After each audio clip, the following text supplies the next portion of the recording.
शिवस्वराज्य यात्रेच्या निमित्ताने व्यासपीठावर उपस्थित राष्ट्रवादी काँग्रेस शरदचंद्र पवार पक्षाचे अध्यक्ष सन्माननीय जयंतराव पाटील साहेब या ठिकाणी उपस्थित आहेत आणि ज्यांना आपण सर्वात जास्त मताधिक्याने खेड तालुक्यातून निवडून दिलं असे सन्माननीय आपले लोकप्रिय खासदार डॉक्टर अमोलदादा कोल्हे हे देखील या ठिकाणी व्यासपीठावर उपस्थित आहेत।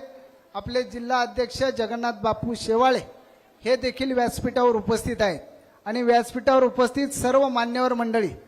खरं तर उशीर खूप झालेला आहे, नागपंचमीचा दिवस आहे। माझ्या महिला भगिनी सकाळपासून या ठिकाणी सर्व गोष्टी सोडून दुपारी या ठिकाणी आल्यात।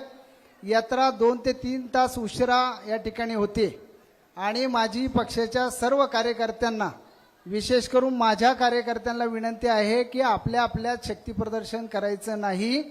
आपल्याला या तालुक्यातून एकमेव एकाच माणसाला या ठिकाणी पाडायचंय।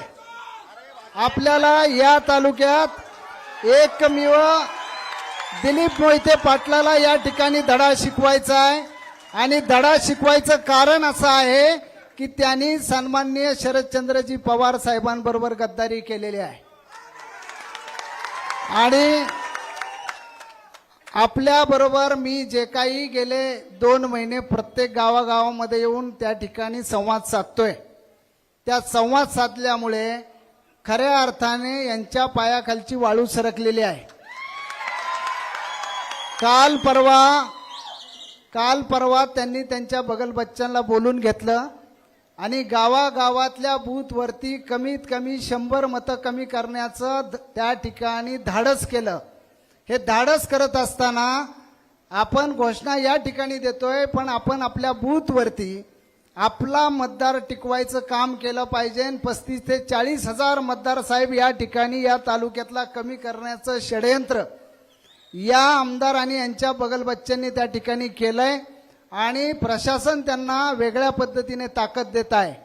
आपल्या सगळ्यांना विनंती आहे की आपल्या वार्डातलं आपलं मतदान जरी परगावी असेल, आपली चुकीची लोक त्या ठिकाणी मैदानामध्ये दाखवली असतील तरी व्यक्तिगत लेवलला उद्या 10 तारखेला प्रत्येकाने त्या ठिकाणी ऑब्जेक्शन घ्यायचंय। मला सांगा कोण कोण ऑब्जेक्शन घेणार? धन्यवाद। आता साहेब, खरं तर सरकारने लाडकी बहीण योजना काढली आणि आम्ही आमच्या तालुक्यासाठी मी आणि सुधीर भाऊ मुंगसे आम्ही दोघांनी देखील आमच्या महिला भगिनींना तीर्थक्षेत्र दर्शन यात्रा त्या ठिकाणी काढलेली आहे। तब्बल आपल्या पक्षाच्या माध्यमातून 40,000 पेक्षा जास्त महिला त्या ठिकाणी यशस्वी दर्शन करून आलेल्या आहेत। या सरकारने जरी लाडकी बहीण योजना काढली असली, त्या ठिकाणी लाडका भाऊ योजना काढली असली तरी साहेब मला आता या ठिकाणी सरकारची भीती वाटते की भविष्य काळामध्ये सरकार लाडके मामा योजना काढतील आणि या लोकांना या नागरिकांना मामा बनवायची चांगली योजना देखील त्या ठिकाणी काढणार आहे।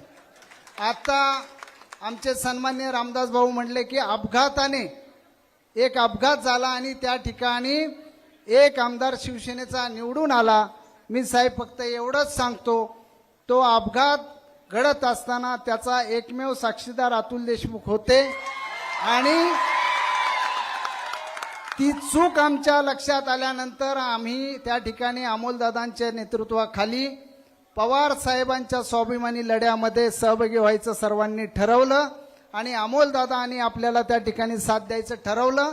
आमच्या पश्चिम पट्ट्यातलं काउंटिंग आपण पहा साहेब, संपूर्ण खासदारकीच्या कॉन्स्टिट्यूशन मध्ये त्या ठिकाणी 16 बूथ पर्यंत जे काही रेकॉर्ड आलं फेरीप्रमाणे इतर आमदारकीच्या क्षेत्रामध्ये 50% आणि एकट्या खेड तालुक्यामध्ये 50%नी अमोलदादा आपण पुढे होतात आणि यामध्ये या माझ्या सर्व तरुण सहकाऱ्यांचा सहभाग आहे।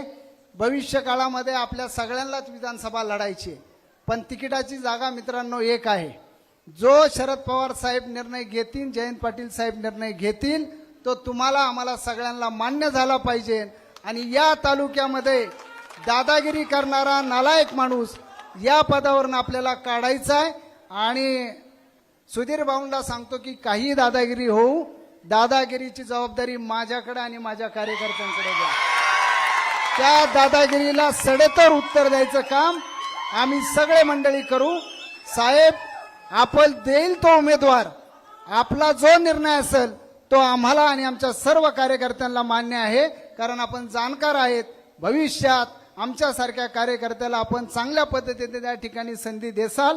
मी जरी इच्छुक असलो तरी या खेड तालुक्यामध्ये राष्ट्रवादी शरदचंद्र पवार साहेबांच्याच पार्टीचा आमदार करायचा या उद्देशानेच आम्ही सर्व काम करतोय. मी देखील इच्छुक असेल. आपण देईल तो निर्णय आम्हाला शिरावरती आहे. या ठिकाणी आपण सर्व मंडळी कमी काळाच्या निरोपामध्ये आलात आणि त्या ठिकाणी उपस्थित राहिलात. मनापासून पक्षाच्या वतीने आपले हार्दिक आभार या ठिकाणी व्यक्त करतो. धन्यवाद.